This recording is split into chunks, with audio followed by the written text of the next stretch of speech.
First, one of my very favorites, Laura Carno. She's the executive director of Faster Colorado, an organization that trains authorized armed school staff in Colorado. She's also a visiting fellow with the Independent Women's Forum. She's been involved in campaigns and causes in Colorado since 2008, including helping to recall 2 state senators in 2013. Laura also runs SpringTaxpayers.com, an organization that keeps an eye on politicians and local government in the Pikes Peak region.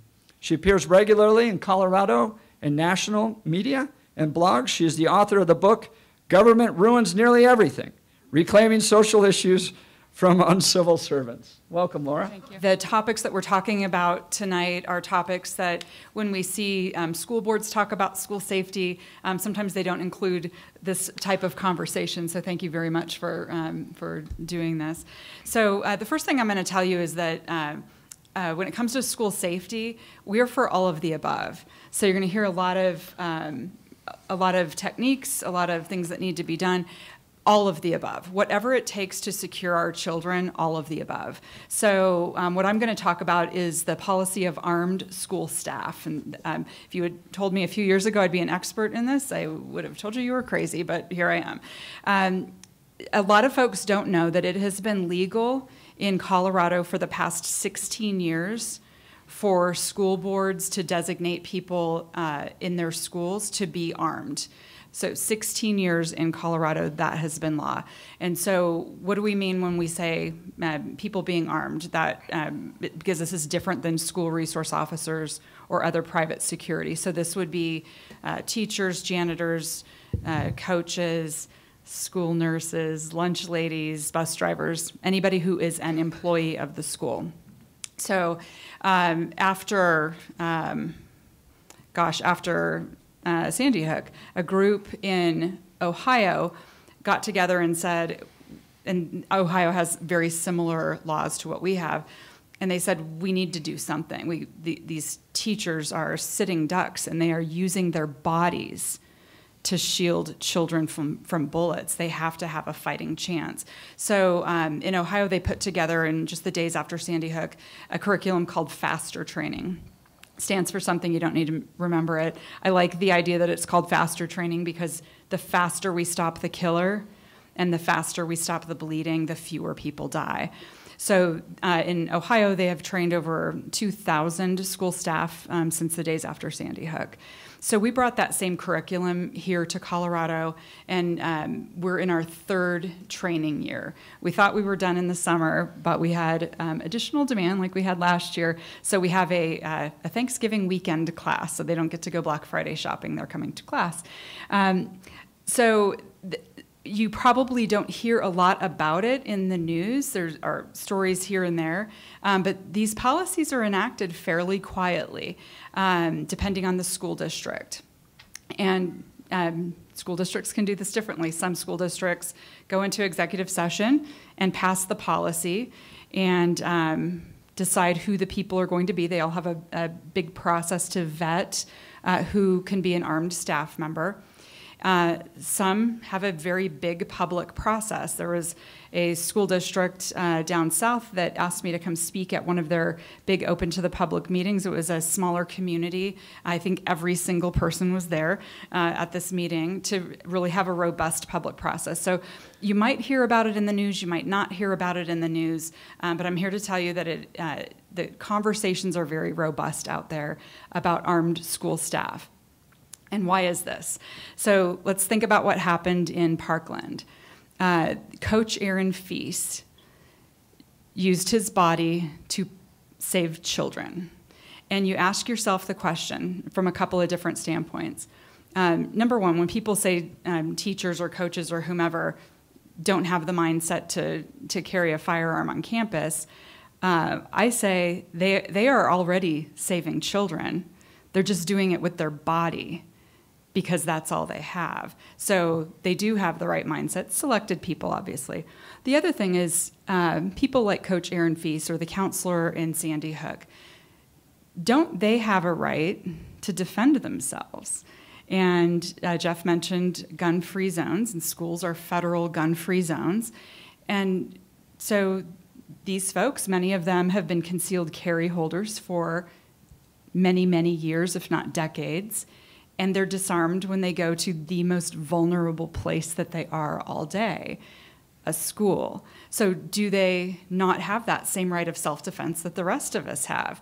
They have it in the parking lot or at the 7-Eleven across the street, but the second they go to work with our children and our grandchildren under their care, they are disarmed. And so we think about it from many of those standpoints. So we brought this training here. I mentioned it's called FASTER training, and I have cards, but you can check it out at fastercolorado.com. And we've got lots of information, lots of media there. When media calls me, I say yes, because it's a free way to get our message out, right? So what do we do at this training? So once a school board has said, yes, we're going to have a policy of armed staff, and once they have worked through their process on who the people are that are going to be armed on campus, they have to get training. And our FASTER training it fits what they need to get. It actually exceeds what they need to get for their insurance policy.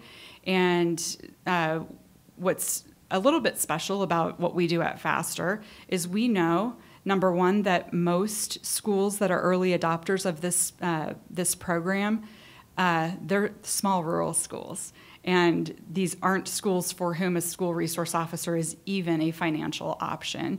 And for many of them, a tuition of $1,000 completely not possible for their budgets. So what we do is we raise private money so that they can come through 100% for free if they need to. And some schools can pay a little bit, and that's fine. That's just a little bit less money that we have to raise. We just concluded a raffle. We have all kinds of creative ways to raise money for these scholarships.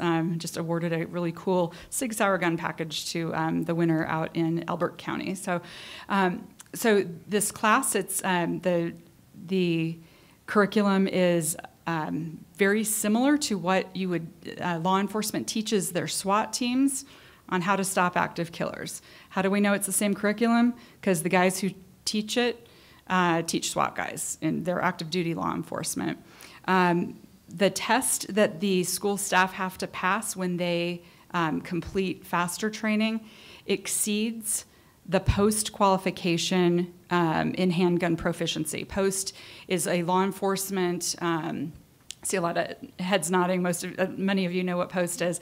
It's a peace officer standards and training, and it's the test, so to speak, that law enforcement has to pass when they get out of the academy, and there's lots of different layers of it. One of them is handgun proficiency. So we've taken that handgun proficiency standard, we've added 2 additional shots, and they still have to pass at 100% to pass the class. And then on top of that, we add medical training. I mentioned I like the fact that this is called FASTER because it reminds us, faster you stop the killer and the faster you stop the bleeding. It took medics 45 minutes to be cleared to go into Sandy Hook. How many children could have been saved? We don't know the answer to this. How many children could have been saved if there had been people with the knowledge, the training, and the equipment, tourniquets, to be able to save lives? So the medical portion of our class is taught by we have a couple of different instructors who are people who teach life-saving medical skills to law enforcement. So how do you save yourself if you get shot? How do you save your buddy if he or she gets shot?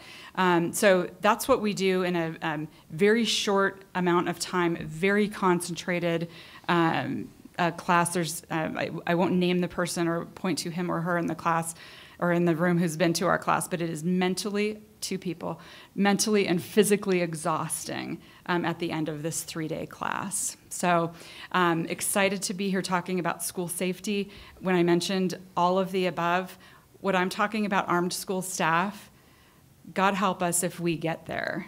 But thank God if we do get there, if somebody has broken through every level of security that we have in place at the schools and somebody is killing the children, we have to ask ourselves the question, in that moment, in that hallway, in that classroom, in the cafeteria, If that happens, who is going to save the children?